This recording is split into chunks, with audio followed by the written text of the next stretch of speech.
So hi everyone, good evening, welcome back to my channel. और background noise को थोड़ा avoid करिएगा। और पहले ही मैं डिस्क्लेमर दे रही हूँ कि अगर आप मेरी बातों से सहमत हैं तो आप इस वीडियो को ज़रूर शेयर करिएगा। भले मेरे ब्लॉग वीडियोस को आप मत शेयर करिए, बट इस वीडियो को ज़रूर शेयर करिएगा। अगर आपके कोई भी छोटे भाई बहन सिबलिंग्स हैं, किसी भी फील्ड में जाना चाहते हैं, या आप खुद देख रहे हैं इस वीडियो को और आप मेरी बातों से एग्री करते हैं, और जिस तरह मैं चीज़ें फेस की हूँ उसके बाद मैं ये वीडियो बना रही हूँ, तो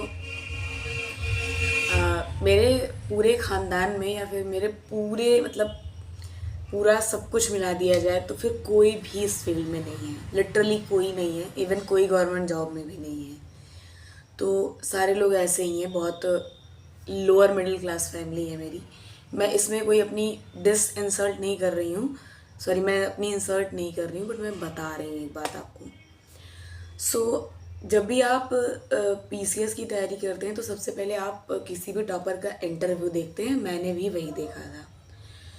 आपने देखा होगा जहाँ पे पीसीएस की बात आती है तो भी कोई भी टॉपर इंटरव्यू देता, कोई भी, तो वो सिर्फ आपको क्या बोलता है आपको पता है? ये बोलता है कि आप घटना चक्र पढ़ लीजिए, उसके बाद मेंस में भी आप घटना चक्र पढ़ लीजिएगा और इससे काम हो जाता है यूपीपीसीएस में। बट आपने कभी सोचा है वो टॉपर कौन होता है? चाहे 23 का लीजिए, चाहे 22 का तो चलो मैं मान लेती हूँ वो नहीं थी, फिर 21 का लीजिए, आप ऐसे ही पीछे चले जाइए। मान लो 1 नहीं तो 2, 2 नहीं तो 3, या फिर टॉप 10 में भी कोई हो, लड़की लड़का कोई भी हो। आपको आपने कभी सोचा है वो टॉपर कौन होता है?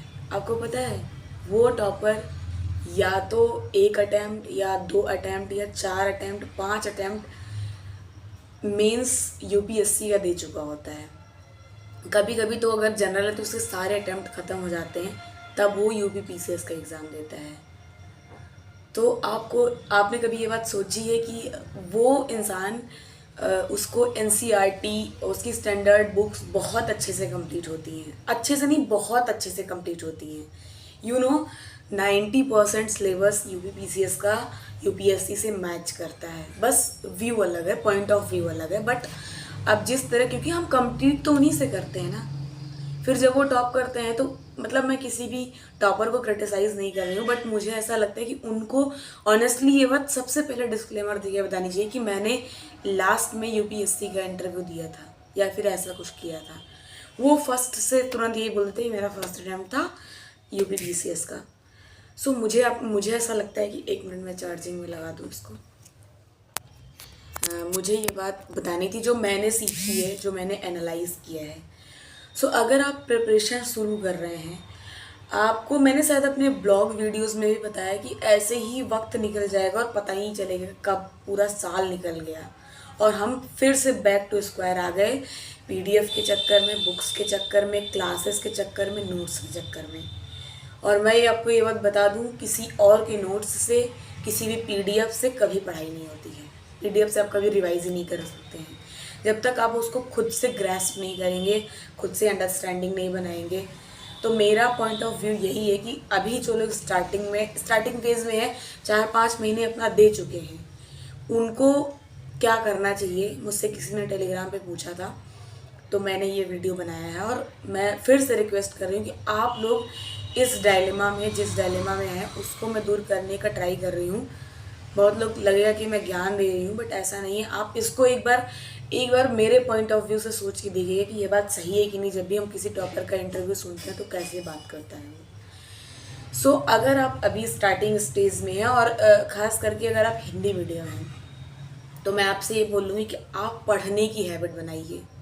पढ़ने की हैबिट समझ रहे हैं कि अगर आप कोई भी वीडियोस सारा दिन लेक्चर कर रहे हैं ना, उससे आपका जो माइंड है वो बिल्कुल ड्रेन होता जाएगा।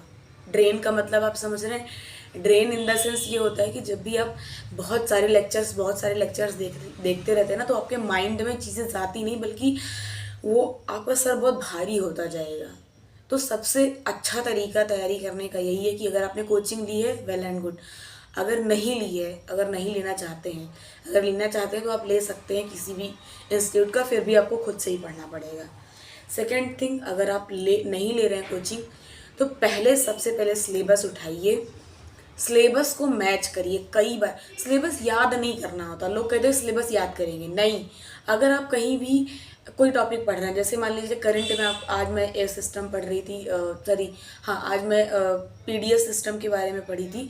और दूसरी बात ये है कि मैंने करंट में जो मतलब वीडियो देखा था, सॉरी मैं भूल रही हूँ, एडिटोरियल का, उसमें मैंने उसके बारे में पढ़ा था, एक मिनट, वो ग्रुप्स के बारे में, जैसे G7 हो गया और ऐसे कई ग्रुप्स के बारे में।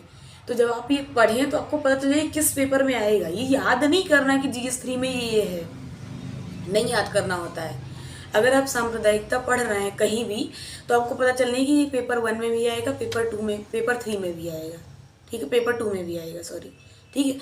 तो ऐसे आपको पढ़ना है, ऐसे आपको बनाना है। शायद मैं कुछ गलत बोल रही हूँ, लेकिन मैं आपको जस्ट एन एग्जाम्पल दे रही हूँ कि ऐसे आपको सिलेबस याद करना है। जैसे आप भूगोल पढ़ रहे हैं, आप बताओ, मैं इंडस्ट्री टॉपिक GS1 में भी है, GS3 में भी है और GS6 में भी है। GS6 में 2-2 जगह है। तो आपको ऐसे करना है कि आप इंडस्ट्री अगर पढ़ रहे हैं तो कैसे आप कनेक्ट कर पाएंगे, इसलिए सिलेबस पढ़ना इंपॉर्टेंट है। और अभी आपके पास, अगर आप 25-26 के लिए पढ़ रहे हैं, आगे भी पढ़ रहे हैं, तो मेरा यही एडवाइस होगा कि आप किताबें पढ़िए, किताब में से सिलेबस पढ़िए, उसके बाद उसके नोट्स बनाइए। नोट्स बहुत लंबे बनेंगे, फिर उस नोट्स को सॉर्ट करिए, फिर अलग कॉपी में लिखिए, फिर से उसको पढ़िए। जितनी बार आप पढ़ेंगे उतनी बार आपको याद होगा। कोई लेक्चर देख के आप कभी सिलेक्शन नहीं ले सकते हैं। लेक्चर बस इसलिए होता है कि अगर आप, जैसे आप NCERT ज्योग्राफी उठाते हैं, तो लोग फिर वही बात आ जाती है, PCS की भी बात आएगी तो कहेंगे बस NCERT पढ़ लो हो जाएगा। नहीं, NCERT आपको समझ में ही नहीं आएगी 9th 10th 11th 12th की। उसके लिए आपको किसी न किसी लेक्चर की हेल्प लेनी पड़ेगी, तो आप उसके लिए लेक्चर देखिए। लेकिन अगर आप पॉलिटी पढ़ रहे हैं उसके लिए लेक्चर मत देखिए, उससे कुछ नहीं होगा। आपको बुक्स पढ़िए, और बुक्स ऐसी रखिए जो इजी लैंग्वेज में हो। जैसे मैंने लक्ष्मीकांत पढ़ी थी, मुझे बहुत अच्छे से समझ में नहीं आ रही थी, क्योंकि उसकी जो लैंग्वेज है थोड़ी जुडिशियल टाइप की है, तो थोड़ी मुझे टफ लगती है, मुझे ऑनेस्टली, हिंदी मीडियम में। अगर आपको उसका कुछ भी सोल्यूशन चाहिए तो आप PW की बुक्स लिख सकते हैं, वो अच्छे से दिए हैं, एक्सप्लेन करके दिया है, तो आपको चीज़ें समझ में आ जाएंगी। और बार बार चीज़ों को पढ़िए, बार बार रिवाइज करिए, ठीक है। और फिर से नोट्स, PDF, इन सब चक्कर में मत पढ़िए। और हाँ, जो टॉपर्स बोलते हैं कि मैं सिर्फ घटना चक्र पढ़ लिया था, आप घटना चक्र तो वैसे भी बिल्कुल नहीं काम आने वाली है, बिल्कुल। इन द सेंस, अगर आपको पढ़ना है, आपको PYQ देखना है, तो आप पेपर वाइज PYQ देखिए। जैसे UP PCS का देख लीजिए, 2012 से अब तक का देखिए, ऐसे देखिए। या फिर बहुत ज़्यादा हुआ तो RO का देख लीजिए। अगर आपको सच में बहुत मन है तो आप UPSC का इंडिविजुअल देख लीजिए। इंडिविजुअल देखेंगे तो आपकी समझ भी अच्छी बनेगी कि UPSC में इस तरह पूछा जाता है, UP PCS में इस तरह, और RO में इस तरह क्वेश्चन पूछे जाते हैं। मुझे ये बताना था। बाकी किसी की कोई क्वेरी हो, देखिए अगर आप कोई सामने वाला बहुत 3-4 साल भटका है ना, तो आपको सही गाइड करेगा। क्योंकि अगर आप स्टार्टिंग फेज़ में हैं, कोई सही गाइडेंस देते हैं, मेरे पास बहुत मिस गाइडेंस रही हैं और मैंने उसको अब जाके रिजॉल्व किया है। तो अगर आपके पास, हाँ, आपको अगर हिंदी मीडियम है तो आपको अच्छे वर्ड्स डालने पड़ेंगे ऐसे वगैरह में। उसके लिए आप पढ़ने की हैबिट बनाइए। कोई भी बुक पढ़िए, नॉवेल पढ़िए, या फिर न्यूज़पेपर पढ़िए। न्यूज़पेपर किसी भी नॉलेज के लिए मत पढ़िए। न्यूज़पेपर में कोई नॉलेज की चीज़ें बहुत कम आती हैं, रेयरली आती हैं हिंदी वाले न्यूज़पेपर में, वो इंग्लिश में आती है। तो उसके लिए आपको मैगज़ीन पढ़नी पड़ेगी। लेकिन एक, जैसे खाली बैठे हैं तो आप न्यूज़पेपर पढ़ सकते हैं, ताकि उससे आपकी थोड़ी अच्छे वर्ड्स आपको मिल जाएंगे, की वर्ड्स मिलेंगे जो पुट करने होते हैं, हमको अच्छे वर्ड्स डालने होते हैं, उसके लिए पढ़िए। मेरा यही सजेशन है आप सबको। और जिसने मुझसे पूछा था उसको तो ज़रूरी ये वीडियो देखना चाहिए। अगर आपका कोई बिगनर भाई बहन है और स्टार्ट करने जा रहा है तो उसको ज़रूर देखना चाहिए। हाँ, अगर आप कोई कोचिंग ज्वाइन भी करने जा रहे हैं ना, जैसे आप किसी कोचिंग में भी जा रहे हैं ज्वाइन करने, तो पहले NCERT पढ़ लीजिए, बेसिक पहले NCERT पढ़ लीजिए। टेक्निकल वाली मत पढ़िए, ज्योग्राफी मत पढ़िए। लेकिन जो पॉलिटिकल साइंस की है, ज्योग्राफी का जो बेस है 9th तक की NCERT है, वो पढ़ लीजिए। आर्ट एंड कल्चर पढ़ लीजिए, हिस्ट्री पढ़ लीजिए। ये सब आप NCERT पढ़ पाएंगे तभी वहाँ कनेक्शन बिठा पाएंगे, ठीक है। अपने आप से थोड़ा मेहनत करनी पड़ेगी। और ये एग्ज़ाम ही सेल्फ स्टडी का, जितना आप सेल्फ स्टडी करेंगे उतना ही समझ पाएंगे। Thank you. और आप ये वीडियो ज़रूर देखिएगा, कैसा लगा आप ज़रूर बताइएगा इसको। Thank you.